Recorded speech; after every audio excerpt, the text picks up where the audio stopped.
Chombeke, les répés, les amis. On revient pour parler des dangers de la boîte de nuit. Et première grosse question, on essaie d'entrer et comprendre qu'est-ce que c'est qu'une boîte de nuit. Mrs. Serena Lawan, I don't know if you ever went to a nightclub or I don't know if you want to go to a nightclub, but what do you understand by a nightclub? What should we understand when we talk about a nightclub? What's the difference between a snack bar? What's the difference between a restaurant and all that? Pour moi, la boîte de nuit, c'est simplement un endroit de nuit qui consiste à aller s'amuser dans la nuit avec des animateurs, enfin des DJ, disons comme ça, qui ambiancent les gens dans un endroit dans la nuit. La différence entre la boîte de nuit et le snack, c'est que voilà, le snack peut souvent fermer dans les 22h ou 23h, mais pourtant la boîte de nuit, ça peut prendre le feu à 3h du matin. Et voilà, et puis la différence entre le restaurant, voilà, dans le restaurant, il y a à manger, il y a à boire. C'est vrai, dans la boîte de nuit aussi, il y a à boire, mais je veux dire, service vraiment de table, tu vois. Maintenant, contrairement à la boîte de nuit où tu pars, tu as peut-être ta petite boisson, ta bière, ton champagne. C'est la boisson qui est plus mise en avant. Qui est mise en avant et l'animation. Voilà. D'accord, merci Serena. Marie-Christelle, maintenant, avec l'affluence des jeunes qui veulent s'amuser et également des vieilles personnes qui veulent s'amuser, est-ce qu'on dirait que la boîte de nuit est réservée uniquement aux jeunes ou également aux jeunes et aux vieux? La boîte de nuit est réservée aux personnes, aux majeurs. Que tu sois vieux merci de regarder ça comme ça, ou d'un certain âge, il faut quand même déjà que tu aies atteint la majorité pour qu'on te permette d'entrer en boîte de nuit parce que c'est quelque chose essentiellement alcool dans ce dont il faut qu'on sache que les personnes qui y vont sont entièrement capables de responsables de ce qui se passe là-bas.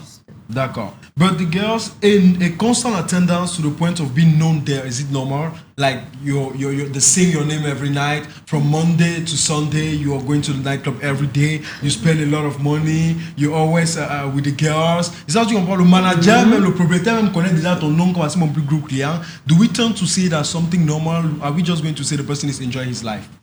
Pour moi, je ne sais pas juger les choix des gens. Je ne sais pas vraiment catégoriser que voilà, tu devrais faire comme ça, tu devrais faire comme ci.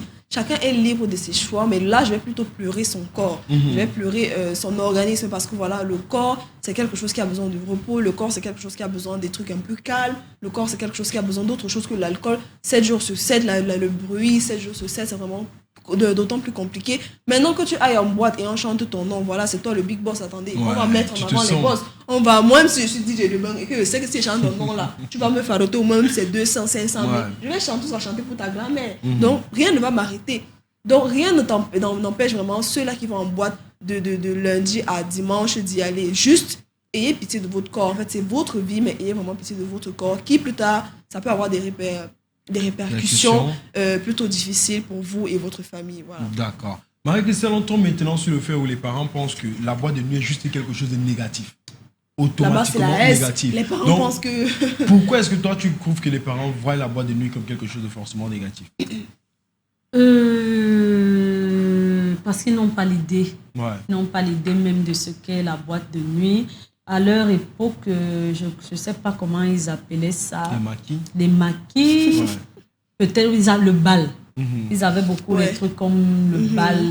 Et c'était généralement... La conception était même différente. Oui, la conception n'était pas différente en tant que telle. Les choses ont juste évolué, les infrastructures, les lumières. Oui, ça a juste évolué parce qu'à un certain moment, on voyait que les clips qu'on tourne avant, là, on tournait seulement les clips dans les boîtes de nuit avec leur seule ampoule qui tournait comme ça, qui donne la lumière.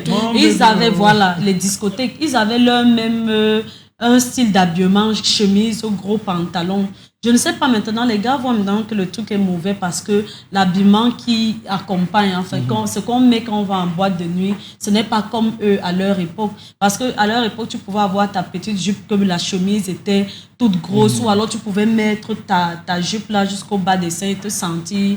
Mais maintenant, les gens sont tellement exposés, particulièrement les femmes, que ça prend une tournure négative.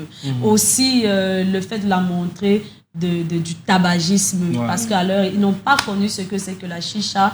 Pour avoir un cigare en boîte de nuit, il fallait qu'à l'époque, tu sois Victor Fotso. C'était pas les choses ont changé, à la portée de tout le monde. Par contre, maintenant, mais j'ai vu un statut, un gars qui disait que si tu n'as pas l'argent, viens avec 10 000, ça te fait une carafe de jus et une chicha.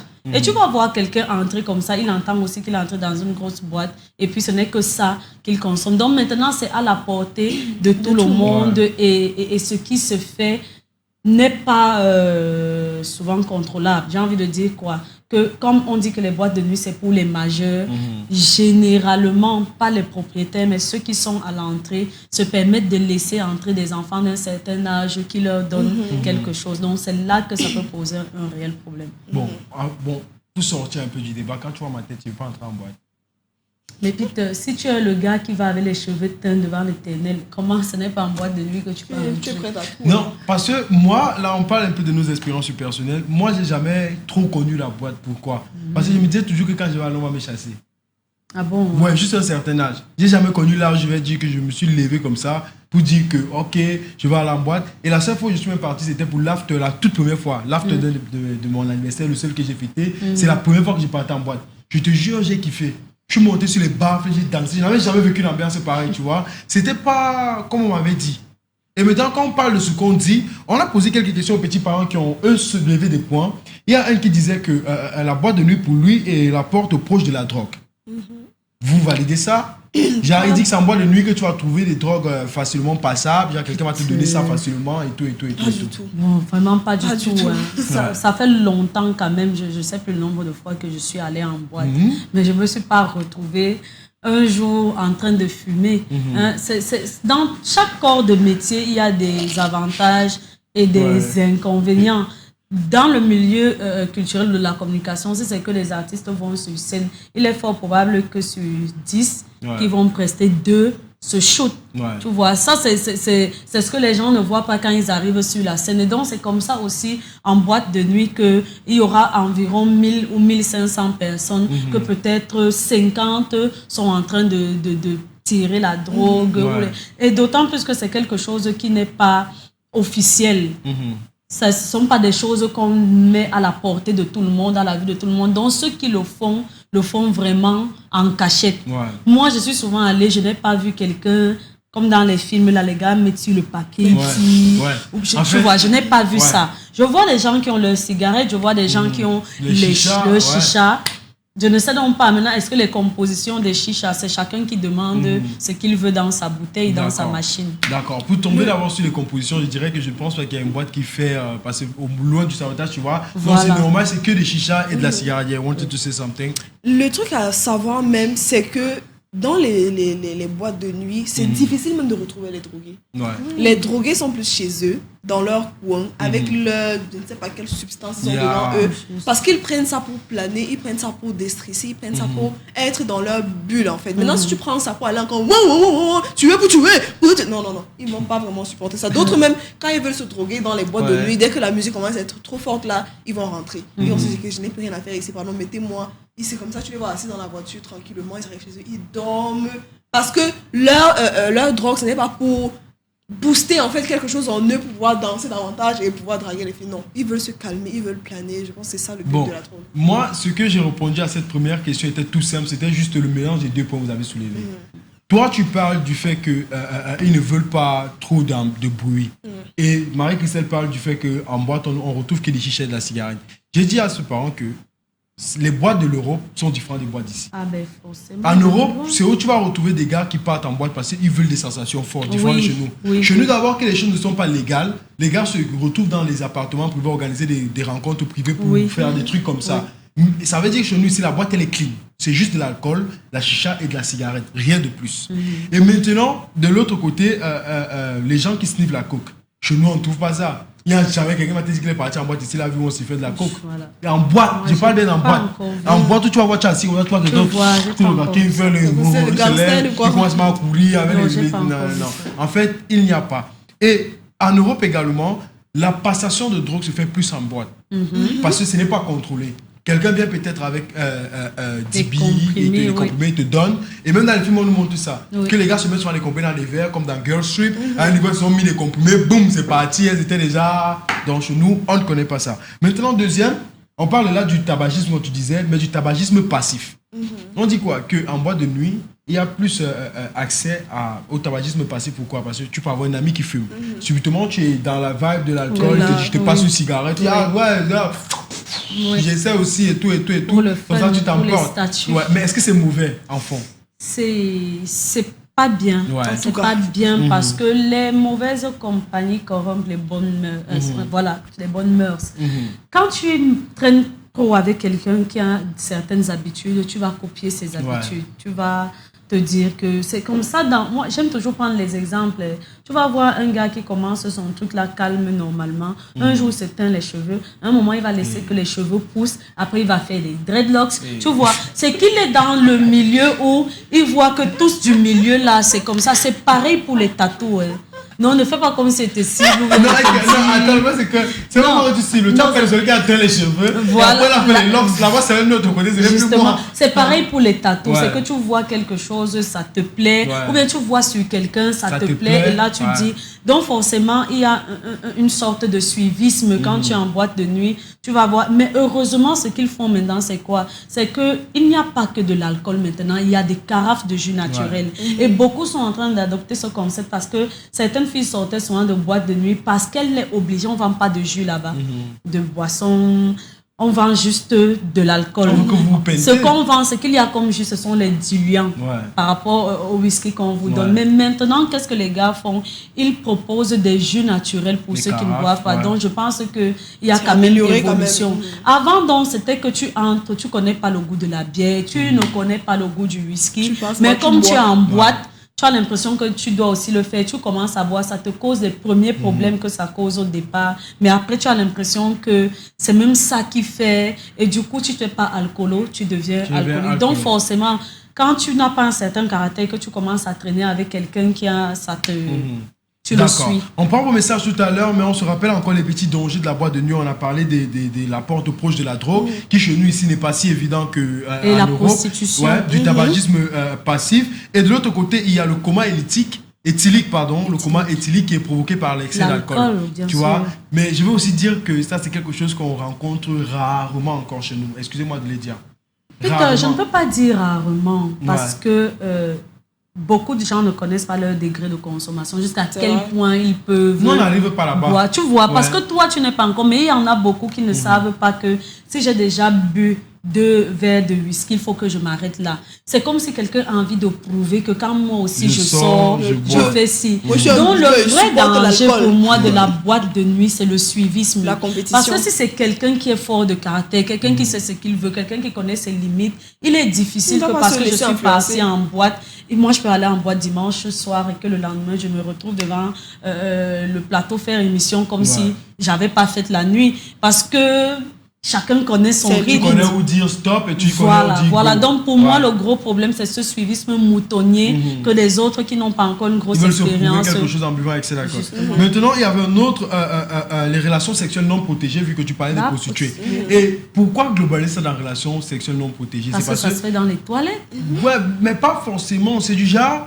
L'alcool même d'abord, vu qu'on principalement boit, c'est l'alcool qu'on boit. Mais si tu rentres avec ton partenaire, qui n'est pas forcément ton mari, avec qui vous avez une entente que bon, toujours des préservatifs, et lui il est bourré, toi-même tu es bourré, vous êtes dans un état de... tu vois un peu. Ça veut dire que vous tombez seulement, ça arrive. Et c'est pas comme si quelqu'un le voulait. Personne ne pouvait dire à l'autre que préso, tout le monde était occupé à faire ça. Et également dans les toilettes, qui ramènent également des maladies. Autre point, on parlait des dépenses inutiles sur des liqueurs. Tu vois, tu te retrouves en train de payer les bouteilles de 400 000, les bouteilles de 500 000, les bouteilles de 800 000. Moi, je vais donc vous donner le secret aujourd'hui. Il y a beaucoup de gens qui ont des moyens financiers qui leur permettent d'aller en boîte. Et ce sont des projets qu'ils font, des budgets qu'ils mettent par mois. Je sais que le mois, si je sors, il faut que je dépense tel montant. Et il y a d'autres... Non, ça c'est vrai. Il y a d'autres, quand tu auras à partir de 500 000 de salaire, tu vas comprendre que c'est rien du tout d'aller claquer environ 200 000. Non, c'est pas que j'ai à 500 000. C'est ce qu'on parlait tout à l'heure. Voilà. Et donc, il y en a donc qui sont que les boîtes utilisent pour leur publicité. Et beaucoup ne savent pas ça. C'est pourquoi beaucoup de filles se font draguer. Beaucoup sont utilisées par les gars qui sont sur les snaps et tout, toujours en train de montrer leur vie, alors que c'est la boîte qui les utilise. Quand vous voyez les couples là passer avec les jeux de lumière, 12 heures, on appelle souvent ça comment? Oui, ils ont sur les belles les machins. Vous voyez les gens courir, vous voyez avec...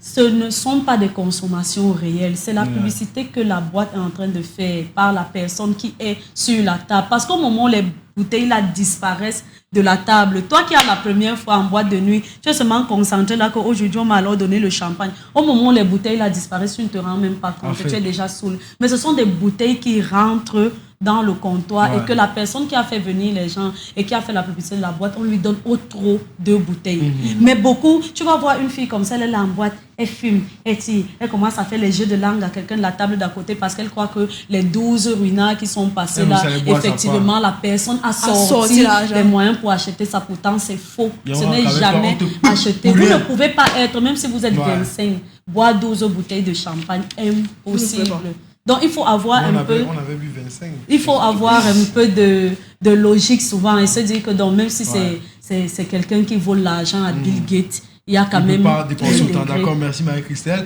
Et comme dernier point des dangers de la boîte de nuit, on nous nouer des amitiés toxiques. Parce que d'autres parents disent que quand on va en boîte de nuit, ceux-là qu'on rencontre là-bas, ils n'ont pas un style de vie que la société normalement accepte. On parle de la société. Ce qui fait en sorte que si tu rencontres une copine qui part en boîte de lundi à vendredi et que toi c'est ta première fois, vous devenez amis. Quand ta mère va apprendre qu'elle n'est pas en boîte de lundi à vendredi, on trouve ça comme une amitié toxique. Chez toi, qui So garde that's, mon enfant. very terrible. So now let's go on for the messages.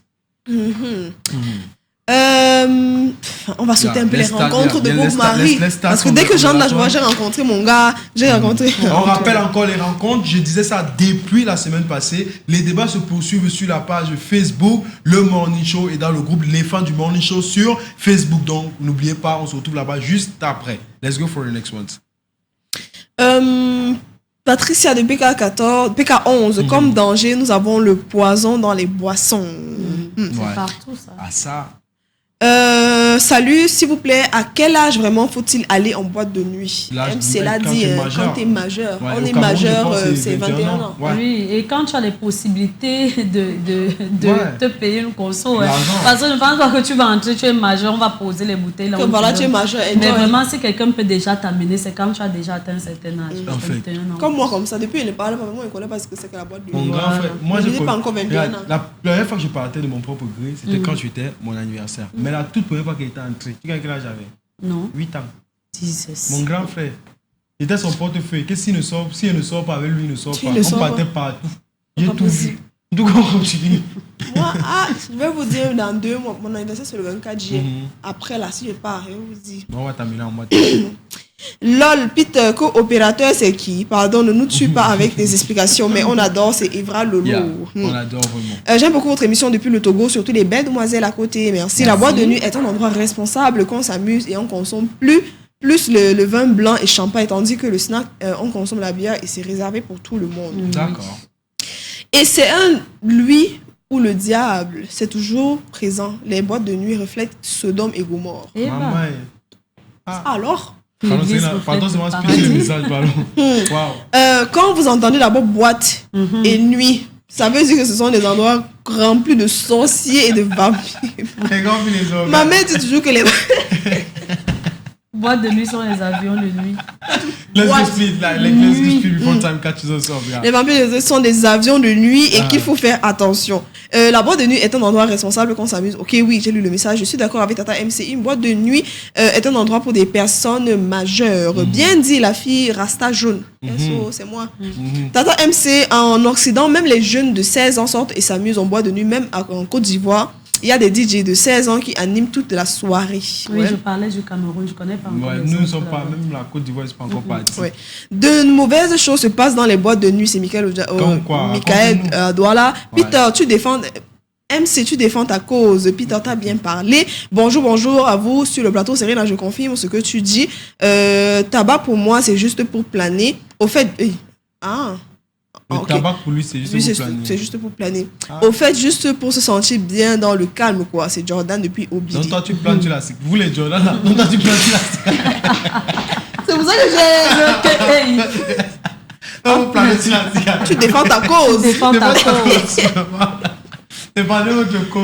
Aïe, aïe, aïe. Les ouches, la vérité est qu'on ne vit qu'une seule fois et qu'il faut vivre au max. C'est Alex Beka. Moi, je dirais qu'on meurt une seule fois, mais on Voilà. vit tous les jours. Aïe, Voilà. aïe, aïe. Ah, la cause. Merde je alors, défends ma c'est pas cause. possible. En ce qui concerne mon degré de consommation d'alcool, ma limite maximale, c'est une bière. Voilà. C'est ça. Chomé, c'est toi qui connais les C'est voix. ça, Kevin Ndeva te connaît. Toi, tu es pas un joueur. Ah. Yeah, anyway. Bonjour, la team Bonjour. parlant des dangers de la boîte de nuit, sans l'excès d'alcool, de drogue. de tabac, de dépravation, de mœurs, au niveau du style vestimentaire, la prostitution, le viol et même le vol. C'est qui conduit même souvent certaines personnes dans les hôpitaux sans le vouloir. Lorsque le corps n'est même pas habitué, c'est Raïma de la Cité des Palmiers. Pour moi, la boîte de nuit est un lieu de loisirs et elle peut être aussi un danger pour les non-habitués qui les fréquentent pas fréquemment et qui ne sont pas habitués aux sensations fortes. C'est Miguelito depuis Douala. Coucou, c'est Yann Dior depuis Bépanda. Moi, je trouve que la bière en boîte de nuit n'est pas un problème. Le problème, c'est la cigarette. Ok. Merci beaucoup à vous les conseils et pour les conseils et pour ces nouveaux mots introduits dans le dictionnaire. J'aime cette émission parce qu'elle m'inspire et j'apprends beaucoup en vous suivant. C'est Tatiana de Ndorpassi 2. You are welcome. Bonjour la famille, moi j'ai commencé à fréquenter les boîtes de nuit à l'âge de 12 ans vu que je suis plus grande de taille que mon âge. C'est Christine de Douala. Alors, ça c'est quelque chose d'incroyable. En tout cas, le débat se poursuit sur la page Facebook, le Morning Show, et on n'oublie pas ceux-là qui veulent raconter où ils ont rencontré leur premier chéri. C'est dans le groupe Les Fans du Morning Show sur Facebook. Et on termine ce sujet en disant que sortir c'est bien, mais évitons l'excès d'alcool et d'autres substances psychoactives. Restons zen quand tu sors, amuse-toi, reste dans ton cadre. Vous n'avez rien à prouver à quelqu'un. Il y a des gens qui n'aiment pas l'alcool, qui n'aiment pas la cigarette, qui n'aiment pas la fumée. Il faut connaître ses limites d'en prendre. Vous ne pouvez rien à personne. On parle là-bas pour l'ambiance, pour la danse. C'est à la base. Quand ça nous plaît, dégager. Si ça ne te plaît pas et que tes amis vont rentrer dormir, ce n'est pas ton truc. C'est ça. D'accord. En tout cas, les amis, rendez-vous demain pour un autre morning show. On espère que vous avez adoré celui d'aujourd'hui, car nous, de ce côté, on a pris notre pied. On a kiffé de grave. Rendez-vous tomorrow. On se quitte sur un seul hashtag. On adore.